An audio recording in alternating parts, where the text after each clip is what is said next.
ಅಹಂ ರುದ್ರೇಭಿರ್ವಸುಭಿಶ್ಚರಾಮ್ಯಹಮಾದಿತ್ಯೈರುತ ವಿಶ್ವದೇವೈಃ ಅಹಂ ಮಿತ್ರ ವರುಣೋ ಬಾಭಿರ್ಮ್ಯಹಮಿಂದ್ರಾಗ್ನಿ ಅಹಮಶ್ವಿನೋ ಭಾ.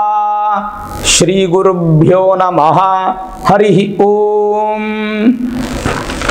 ಆತ್ಮೀಯ ಪ್ರಿಯ ಪ್ರೇಕ್ಷಕ ಮಿತ್ರರೇ, ನಿಮ್ಮೆಲ್ಲರ ಜೀವನ ತೃಪ್ತಿದಾಯಕ, ಕ್ಷೇಮದಾಯಕ, ಲಾಭದಾಯಕವಾಗಿರಲಿ ಅಂತ ನನ್ನ ಆರಾಧ್ಯ ದೇವಿ ಹೊರನಾಡು ಅನ್ನಪೂರ್ಣೇಶ್ವರಿಯ ಪಾದಗಳಿಗೆ ನಮಸ್ಕರಿಸ್ತಾ, ಪ್ರಿಯ ಪ್ರೇಕ್ಷಕ ಮಿತ್ರರೇ, ಯಾವ ಪೂಜಾ ಫಲಕ್ಕೆ ಯಾವ ಹೋಮ ಮಾಡಬೇಕು ಅನ್ನುವಂಥ ಮಾಹಿತಿಯನ್ನು ನಾನು ಈ ವಿಡಿಯೋದಲ್ಲಿ ನಿಮ್ಗೆ ಕೊಡ್ತೀನಿ.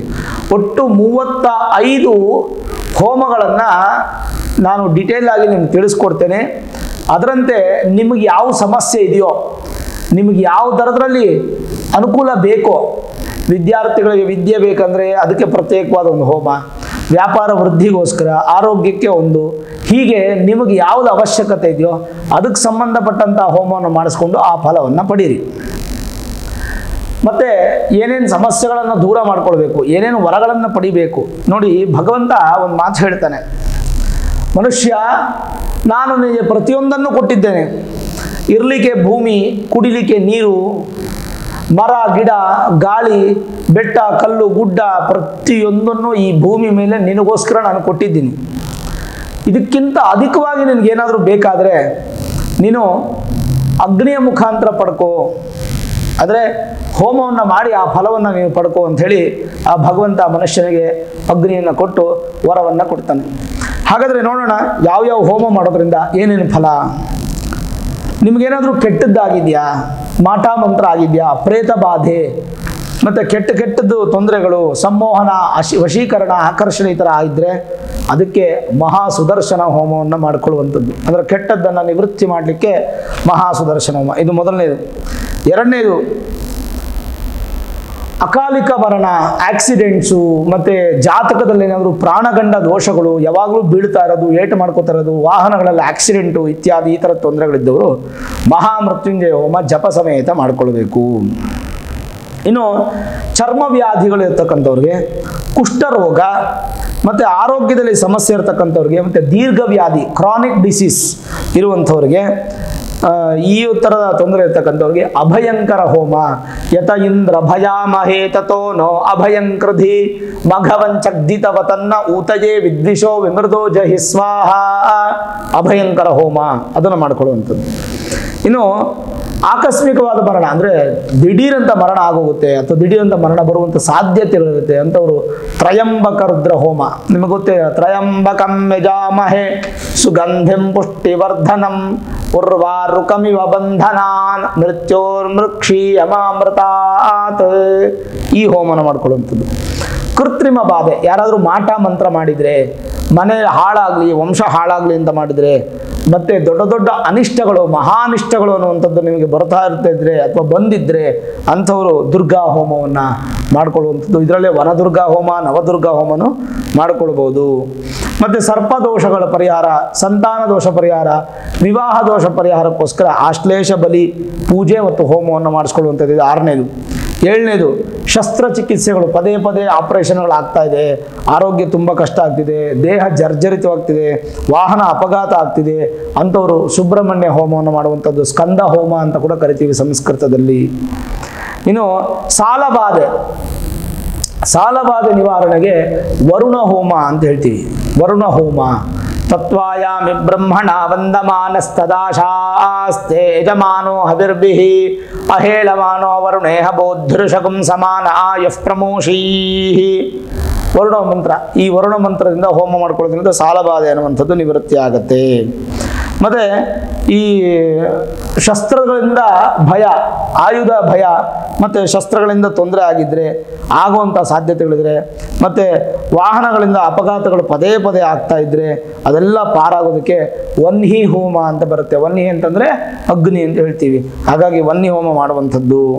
ಇನ್ನು ಗೃಹದಲ್ಲಿ ದುಷ್ಟಶಕ್ತಿ ನಿಗ್ರಹಣ, ಸೋಂಬೇರಿತನ ಜಾಸ್ತಿ ಆಗ್ತಿದೆ, ಮನೆಯಲ್ಲಿ ನೆಗೆಟಿವ್ ಎನರ್ಜೀಸ್ ಜಾಸ್ತಿ ಆಗ್ತಿದೆ, ಮನೆ ಯಜಮಾನ ಹಾಸಿಗೆ ಮೇಲೆ ಮಲ್ಕೊಂಡಿದ್ದೆ ಮಾಡ್ತಾನೆ ಇರ್ತಾನೆ, ಸೋಂಬೇರಿ ಹಾಗೆ ಇರ್ತಾನೆ, ಮನೆಯಲ್ಲಿ ಒಂದು ಅಭಿವೃದ್ಧಿನಿಲ್ಲ, ಶುಭ ಕಾರ್ಯನಿಲ್ಲ ಅಂತವರು ನಿವೃತ್ತಿ ಹೋಮ.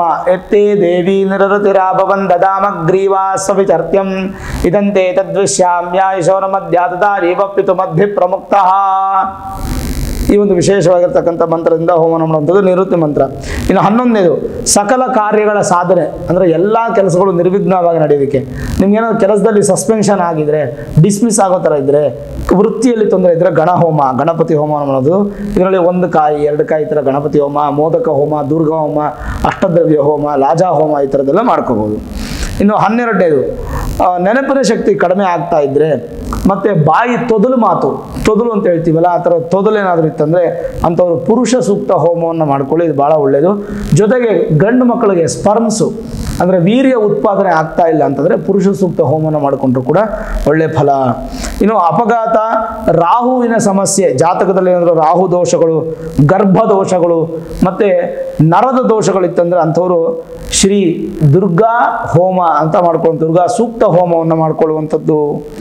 ಇನ್ನು 14ನೇದು ಕಠಿಣ ಜ್ವರ, ಯಾವಾಗಲೂ ಕಾಯಿಲೆ, ಶರೀರದ ಸೌಖ್ಯ ಇರಲ್ಲ, ಮೈಪೂರ ನೋವು, ಹಿಂಸೆ, ತಲೆಯಿಂದ ಕಾಲುವರೆಗೂ ಹಿಂಸೆ ಆಗ್ತಾನೆ ಇದ್ರೆ ರುದ್ರ ಹೋಮವನ್ನು ಮಾಡಿಕೊಳ್ಳೋದು ಭಾಳ ವಿಶೇಷ. ಇನ್ನು ಸಕಲ ಆರೋಗ್ಯ, ಸಂಕಷ್ಟ ಮತ್ತು ಇವೆಲ್ಲ ನವಗ್ರಹ ದೋಷಗಳಿಗೆ ನವಗ್ರಹ ಹೋಮವನ್ನು ಮಾಡಿಕೊಳ್ಳುವಂಥದ್ದು. 16ನೇದು ಪ್ರೇತ ಬಾಧೆ, ಪ್ರಕೃತಿ ವಿರೋಧ, ಪ್ರಕೃತಿ ವಿರೋಧವಾಗಿ ಮರಣ ಶಾಂತಿ, ಅಂದರೆ ಮರಣ ಆಗ್ಬಿಡೋದು, ಆಕ್ಸಿಡೆಂಟ್ ಆಗ್ಬಿಡೋದು, ಅಕಾಲಿಕ ಮರಣ ಆಗೋದು, ಈ ಥರದಿಂದವರು ನಾರಾಯಣ ಬಲಿ ಹೋಮವನ್ನು ಮಾಡಿಕೊಳ್ಳುವಂಥದ್ದು ಭಾಳ ವಿಶೇಷ.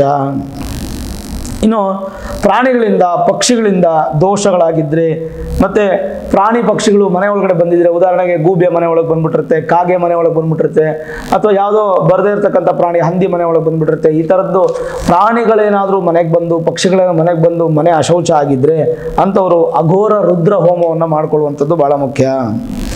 ಇನ್ನು ಸಂತಾನಕ್ಕೋಸ್ಕರ ಯಾರ್ಯಾರಿಗೆ ಸಂತಾನಕ್ಕೂ ತೊಂದರೆ ಇದೆಯೋ, ಮಕ್ಕಳಾಗ್ತಿಲ್ಲ ಅಂಥವರು ಕೃಷ್ಣನ ಆರಾಧನೆ ಮಾಡಿ ಸಂತಾನ ಗೋಪಾಲ ಕೃಷ್ಣ ಹೋಮವನ್ನು ಮಾಡುವಂಥದ್ದು ಭಾಳ ವಿಶೇಷವಾಗಿರ್ತಕ್ಕಂಥ ವಿಚಾರ.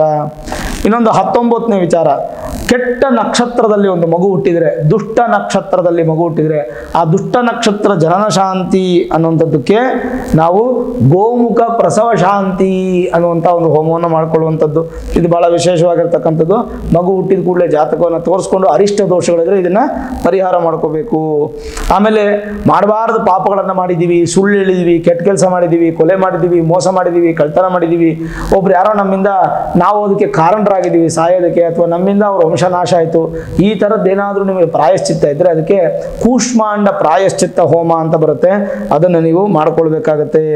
ಇನ್ನು ನಿಮಗೆ 60 ವರ್ಷ ಆಗಿದೆಯಾ, ನಿಮ್ಮ ಹೆಂಡತಿಗೆ 55 ಆಗಿರಲಿ ಪರವಾಗಿಲ್ಲ, ನಿಮಗೆ 60 ವರ್ಷ ಆಗಿದೆಯಾ, ದಂಪತಿಗಳಿದ್ದೀರಾ, ಹಾಗಾದರೆ ಷಷ್ಠಿ ಪೂರ್ತಿ ಶಾಂತಿ ಹೋಮವನ್ನು ಮಾಡ್ಕೊಳ್ಳಿ, ಇದು ಭಾಳ ವಿಶೇಷವಾಗಿರ್ತಕ್ಕಂಥ ವಿಚಾರ.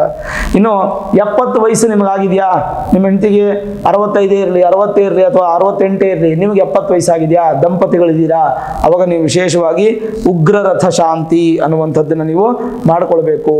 ಹಾಗೆ 75 ವರ್ಷ ಇದೆಯಾ, 75 ವರ್ಷದಿಂದ 85 ವರ್ಷ ನಿಮಗಿದ್ದು ದಂಪತಿಗಳಿದ್ದೀರಾ, ಭೀಮರಥಿ ಶಾಂತಿ ಅನ್ನುವಂಥದ್ದನ್ನು ಮಾಡ್ಕೊಳ್ಳುವಂಥದ್ದು ಭಾಳ ವಿಶೇಷ. 80ನೇ ವಯಸ್ಸು ನಿಮ್ಗಾಗಿದೆಯಾ, ದಂಪತಿಗಳು ಇರಲಿ ಇಲ್ಲದೆ ಹೋಗಲಿ, ಸಹಸ್ರ ಚಂದ್ರ ದರ್ಶನ ಶಾಂತಿ ಅನ್ನುವಂಥದ್ದು, ಅಂದರೆ 1000 ಬಾರಿ ಚಂದ್ರನನ್ನು ದರ್ಶನ ಮಾಡಿರ್ತಕ್ಕಂಥ ಒಂದು ಶರೀರ, ಕಣ್ಣು, ಹಾಗಾಗಿ ಸಹಸ್ರ ಚಂದ್ರ ದರ್ಶನ ಹೋಮವನ್ನು ಮಾಡುವಂಥದ್ದು ಭಾಳ ವಿಶೇಷ. ಅದು ರಕ್ಷೋ, ಭೂತ ಪ್ರೇತಾದಿ ದೋಷಗಳು, ಮತ್ತು ಮನೆಗೆ ಸಂಬಂಧಪಟ್ಟಂಥ ದೋಷಗಳು, ದೇಹದಲ್ಲಿರ್ತಕ್ಕಂಥ ನೆಗೆಟಿವ್ ಎಲ್ಲವೂ ನಿವೃತ್ತಿ ಆಗಿಬಿಡುತ್ತೆ. ಇನ್ನು ಆರೋಗ್ಯ ವೃದ್ಧಿ ಆಗೋದಕ್ಕೋಸ್ಕರ ದೇಹ ಬಲ, ಕಣ್ಣಿನ ದೃಷ್ಟಿ ಚೆನ್ನಾಗಿರಬೇಕು, ಹಾರ್ಟ್ ಚೆನ್ನಾಗಿ ಕೆಲಸ ಮಾಡಬೇಕು, ಚರ್ಮದ ವ್ಯಾಧಿಗಳು ದೂರ ಆಗಬೇಕಂದ್ರೆ ನೀವು ವಿಶೇಷವಾಗಿ ಸೂರ್ಯನಾರಾಯಣಿಗೆ ಪ್ರೀತಿಯಾಗಿರ್ತಕ್ಕಂಥ ಅರುಣ ಹೋಮವನ್ನು ಮಾಡಿಕೊಳ್ಳುವಂಥದ್ದು ಬಹಳ ವಿಶೇಷ. ಇನ್ನು ಶಸ್ತ್ರಚಿಕಿತ್ಸೆಗಳು ಮಾಡೋದಕ್ಕೆ ಮೊದಲು, ಶಸ್ತ್ರಚಿಕಿತ್ಸೆ ಆಗುವಂಥ ಒಂದು ಸಾಧ್ಯತೆಗಳು ಇರುತ್ತೆ, ಅಥವಾ ಶಸ್ತ್ರಚಿಕಿತ್ಸೆ ಮಾಡಬೇಕು ಅಂತ ಹೇಳಿದರೆ ಅಂಥವ್ರಿಗೆ ವಿಶೇಷವಾಗಿ ವಿರಜಾ ಹೋಮ ಅಥವಾ ತ್ರಿಪುರ ದಲ ಹೋಮ ಅನ್ನುವಂಥ ಒಂದು ಹೋಮವನ್ನು ಮಾಡ್ಕೊಳ್ಳುವಂಥದ್ದು ಭಾಳ ವಿಶೇಷ. ಇನ್ನು ಸದಾಕಾಲ ಆರೋಗ್ಯ ಚೆನ್ನಾಗಿರಬೇಕು, ನಾನೀಗ ಚೆನ್ನಾಗೇ ಇದ್ದೀನಿ, ಮುಂದಕ್ಕೂ ಚೆನ್ನಾಗಿರಬೇಕು ಅಂದರೆ ಪ್ರತಿ ವರ್ಷ ಒಂದು ಧನ್ವಂತರಿ ಹೋಮವನ್ನು ಮಾಡ್ಕೊಳ್ಳುವಂಥದ್ದು ಭಾಳ ವಿಶೇಷ. ಸರ್ಪಗಳಿಂದ ತೊಂದರೆ ಆಗ್ತದೆ, ಆಶ್ಲೇಷ ಬಲಿ ಮಾಡಿದ್ರೂ ಕೂಡ ಸಮಸ್ಯೆ ನಿವಾರಣೆ ಆಗ್ತಿಲ್ಲ, ಸರ್ಪಗಳಿಂದ ಹೆಚ್ಚು ತೊಂದರೆ ಆಗ್ತಿದೆ ಅಂದರೆ ಗರುಡ ಹೋಮ, ತತ್ಪುರುಷಾಯ ವಿದ್ಮಹೆ ಸುವರ್ಣ ಪಕ್ಷಾಯ ಧೀಮಹೆ ತನ್ನೋ ಗರುಡ ಪ್ರಚೋದಯಾತ್ ಹೇಳುವ ಗರುಡ ಹೋಮವನ್ನು ಮಾಡ್ಕೊಳ್ಳುವಂಥದ್ದು ಭಾಳ ವಿಶೇಷ. ಇನ್ನು 29ನೇದು ಕೆಟ್ಟ ಕೆಟ್ಟ ಮನಸ್ಸುಗಳು, ಪ್ರೇತ ಬಾಧೆ, ಸಿಕ್ಕಾಪಟ್ಟೆ ಹಿಂಸೆ, ಈ ಗಾಳಿ ಸೋಕೋದು ಅಂತ ಹೇಳ್ತೀವಲ್ಲ ಆ ಥರದ್ದು, ಇವೆಲ್ಲ ನಿವಾರಣೆಗೋಸ್ಕರ ವಿಶೇಷವಾಗಿ ತ್ವರಿತ ಹೋಮ ಅಂತ ಬರುತ್ತೆ. ಆ ತ್ವರಿತ ಹೋಮವನ್ನು ಮಾಡೋದ್ರಿಂದ ಕೂಡ ನಿಮಗೆ ಈ ಸಮಸ್ಯೆಗಳು ದೂರ ಆಗುತ್ತೆ. ಇನ್ನು ಪತಿಶಾಪ, ಪಿತೃಶಾಪ, ಮಾತೃಶಾಪ, ಗುರುಶಾಪ, ಗೋಶಾಪ, ಸರ್ಪಶಾಪ, ಈ ಥರ ಶಾಪಾದಿಗಳು ನಿಮ್ಮ ಮೇಲಿದ್ರೆ, ಭ್ರೂಣ ಹತ್ಯೆ ಶಾಪ, ಬ್ರಾಹ್ಮಣ ಶಾಪ, ಸ್ತ್ರೀ ಶಾಪ, ಆರ್ತ ಸ್ತ್ರೀ ಶಾಪ, ನೊಂದು ಇರತಕ್ಕಂಥ ಹೆಣ್ಣು ಶಾಪ ಕೊಡುವಂಥದ್ದು, ಈ ಥರ ಶಾಪ ಎಲ್ಲ ನಿವೃತ್ತಿ ಆಗಬೇಕು ಅಂತಂದರೆ ನೀವು ವಿಶೇಷವಾಗಿ ವೈವಸ್ವತ ಹೋಮವನ್ನು ಮಾಡುವಂಥದ್ದು. ಅದೆಲ್ಲ ನಿಮಗೆ ಹೋಮದ ಬಗ್ಗೆ ಗೊತ್ತಿಲ್ಲ ಅಂದ್ರೂ ಕೂಡ ಯಾರಾದರೂ ಪುರೋಹಿತರನ್ನು ಕೇಳಿದ್ರೆ, ಜ್ಯೋತಿಷ್ಯರನ್ನು ಕೇಳಿದ್ರೆ ಹೇಳ್ತಾರೆ. ಮತ್ತು ಬಾಲಗ್ರಹ ದೋಷ, ಬಾಲಗ್ರಹ ದೋಷ, ಮಕ್ಕಳಿಗೆ ಅರಿಷ್ಟ ದೋಷ, ಬಾಲಾರಿಷ್ಟ, ಮಧ್ಯಾರಿಷ್ಟ, ಪೂರ್ಣಾರಿಷ್ಟ ದೋಷಗಳು, ಮಗು ವಿಶೇಷವಾಗಿ ಕೆಲವೊಂದಿಷ್ಟು ಸಂದರ್ಭಗಳಲ್ಲಿ ಸಮಸ್ಯೆ ಆಗುವಂಥದ್ದು. 8 ವರ್ಷದೊಳಗೆ ಮಗುಗೆ ಪ್ರಾಣಗಂಡ ಇದ್ರೆ ಅಂಥವರು ಚಂಡಿಕೇಶ್ವರ ಹೋಮವನ್ನು ಮಾಡುವಂಥದ್ದು ಬಹಳ ವಿಶೇಷ. ಮತ್ತು ಸ್ತ್ರೀಯರಿಗೆ, ಪುರುಷರಿಗೆ ಏನಾದರೂ ತೊಂದರೆ ಇರಲಿ, ಗುಪ್ತದ್ವಾರ ತೊಂದರೆಗಳು, urinary infections, piles, motion issues, digestive system, ಈ ಥರದ್ದೇನಾದ್ರು ಸಮಸ್ಯೆ ಇದ್ದರೆ ಕಾಳಿಕಾ ಹೋಮವನ್ನು ಮಾಡುವಂಥದ್ದು, ಕಾಳಿ ಉಗ್ರ ದೇವತೆ ಅಮ್ಮನವ್ರನ್ನ ಹೋಮ ಮಾಡುವಂಥದ್ದು ಭಾಳ ವಿಶೇಷ. ಮತ್ತು ನಿಮ್ಮ ಆಸ್ತಮಾ ಇದೆ, ಮೂಗಿಗೆ ಸಂಬಂಧಪಟ್ಟ ಸಮಸ್ಯೆ ಇದೆ, ಉಚ್ಚ ಮತ್ತು ನೀಚ ಅಂದರೆ ಉಚ್ಛ್ವಾಸ ನಿಶ್ವಾಸ ಅಂತೀವಿ, ಗಾಳಿ ತಗೊಳ್ಳೋದು ಬಿಡೋದು, ಈ ಥರದ ಒಂದು ರೆಸ್ಪಿರೇಟರಿ ಸಿಸ್ಟಮ್ ಏನಿದೆ ಇದರದ್ದು ದೋಷಗಳೇನಂತಂದರೆ ಅಂತಹ ದೋಷಗಳು ನಿವೃತ್ತಿ ಆಗೋದಕ್ಕೆ ವಾಯು ಹೋಮ ಅಂತ ಬರುತ್ತೆ, ಆ ವಾಯು ಹೋಮವನ್ನು ಮಾಡುವಂಥದ್ದು. ಮತ್ತು ಯಾವಾಗಲೂ ಮನೆ ಸಮೃದ್ಧಿಯಾಗಿರಲಿ, ಸಂತೋಷವಾಗಿರಲಿ ಅನ್ನೋ ಉದ್ದೇಶಕ್ಕೆ ಲಲಿತಾ ಸಹಸ್ರನಾಮದಿಂದ ಹೋಮವನ್ನು ಮಾಡುವಂಥದ್ದು. ಮತ್ತು 35ನೇದು, ನಿಮ್ಮ ಮನಸ್ಸಿಗೆ ಏನಾದರೂ ಅಂದ್ಕೊಂಡಿದ್ದು ಕಾರ್ಯ ಆಗಬೇಕು, ನಾನು ಶಕ್ತಿಯುತವಾಗಿ ದುಡಿತಾ ಇದ್ದೀನಿ, ಬಂದಂಥ ಸಂಬಳದಿಂದ ಅಥವಾ ನಾನು ಮಾಡೋಂಥ ವ್ಯಾಪಾರದ ಬಂದಂಥ ಲಾಭದಿಂದ ನನಗೆ ಅನುಕೂಲ ಆಗ್ತಿಲ್ಲ, ಅದು ಬೇರೆದಕ್ಕೆ ಖರ್ಚಾಗ್ತಿದೆ, ವೇಸ್ಟ್ ಖರ್ಚಾಗ್ತಿದೆ, ಬಡ್ಡಿ ಕಟ್ತಾ ಇದ್ದೀನಿ, ಆರೋಗ್ಯಕ್ಕೆ ಹಾಸ್ಪಿಟ್ಲಿಗೆ ಖರ್ಚು ಮಾಡ್ತಾ ಇದ್ದೀನಿ, ಈ ಥರ ವೇಸ್ಟ್ ಖರ್ಚಾಗ್ತದೆ ಅಂದರೆ ನಿಮ್ಮ ವಾಂಛಿತ ಪದಾರ್ಥಕ್ಕೋಸ್ಕರ ದೂರ್ವ ಹೋಮವನ್ನು, ಗಣಪತಿ ಹೋಮ ಅದು ಗರಿಕೆಯಿಂದ ಮಾಡುವಂಥದ್ರಿಂದ ಆ ಗಣಪತಿ ಬಹಳ ತೃಪ್ತನಾಗ್ತಾನೆ. ಇದಿಷ್ಟು ವಿಶೇಷವಾಗಿ 35 ಬಗೆಗೆ ಸಂಬಂಧಪಟ್ಟಂಥ ಹೋಮವನ್ನು ನಾನು ತಿಳಿಸಿದ್ದೀನಿ. ಯಾವ್ಯಾವ ಸಮಸ್ಯೆಗೆ ನೀವು ಹೋಮ ಮಾಡ್ಕೊಳ್ಬೇಕು ಅಂತ, ನಿಮ್ಮ ಸಮಸ್ಯೆ ಏನಿದೆ ಅನ್ನುವಂಥದ್ದನ್ನು ನೀವು ತಿಳ್ಕೊಳ್ಳಿ, ನಿಮ್ಮ ಸಮಸ್ಯೆನ ಬರ್ಕೊಳ್ಳಿ ಒಂದು ಚೀಟಿಲಿ. ಮತ್ತು ಈ ವಿಡಿಯೋ ನೋಡ್ಬೇಕಾದ್ರೆ ಆ ಸಮಸ್ಯೆ ಬಂತಂದರೆ ಆ ಹೋಮದ ಹೆಸರು ಬರ್ಕೊಳ್ಳಿ, ಆ ಹೋಮಕ್ಕೆ ಸಂಬಂಧಪಟ್ಟಂಥ ಪುರೋಹಿತರಿಗೆ ಮಾತಾಡಿ ಕ್ರಮವಾಗಿ ಶಾಸ್ತ್ರೋಕ್ತವಾಗಿ ಮಾಡಿಸ್ಕೊಳ್ಳಿ. ಸ್ವಲ್ಪ ದುಡ್ಡು ಖರ್ಚಾದ್ರೂ ಪರವಾಗಿಲ್ಲ, ಕ್ರಮವಾಗಿ ಮಾಡ್ಕೊಳ್ಳಿ, ಖಂಡಿತ ನಿಮ್ಗೆ ಒಳ್ಳೆ ಫಲ ಭಗವಂತ ಕೊಡ್ತಾನೆ. ನೋಡಿದ್ರಲ್ಲ ವೀಕ್ಷಕರೇ, ಈ ವಿಡಿಯೋ ಇಷ್ಟ ಆಗಿದ್ರೆ ಲೈಕ್ ಮಾಡಿ, ಶೇರ್ ಮಾಡಿ, ಮುಖ್ಯವಾಗಿ ನಮ್ಮ ಚಾನಲ್ಗೆ ಸಬ್ಸ್ಕ್ರೈಬ್ ಮಾಡಿ, ಬೆಲ್ ಐಕಾನ್ ಅನ್ನು ಪ್ರೆಸ್ ಮಾಡಿ. ಪ್ರತಿನಿತ್ಯ ನಾನು ಪೂಜೆ ಮಾಡುವಂತಹ ನನ್ನ ಆರಾಧ್ಯ ದೇವಿ ಹೊರನಾಡು ಅನ್ನಪೂರ್ಣೇಶ್ವರಿಯ ಆಶೀರ್ವಾದ ಅನುಗ್ರಹ ಸದಾಕಾಲ ಮತ್ತೊಮ್ಮೆ ನಿಮ್ಗೆ ಸಿಗಲಿ ಅಂತ ಪ್ರಾರ್ಥನೆ ಮಾಡ್ತಾ, ಸರ್ವೇ ಜನಾಃ ಸುಖಿನೋ ಭವಂತು, ಸಮಸ್ತ ಸನ್ಮಂಗಳಾನಿ ಭವಂತು.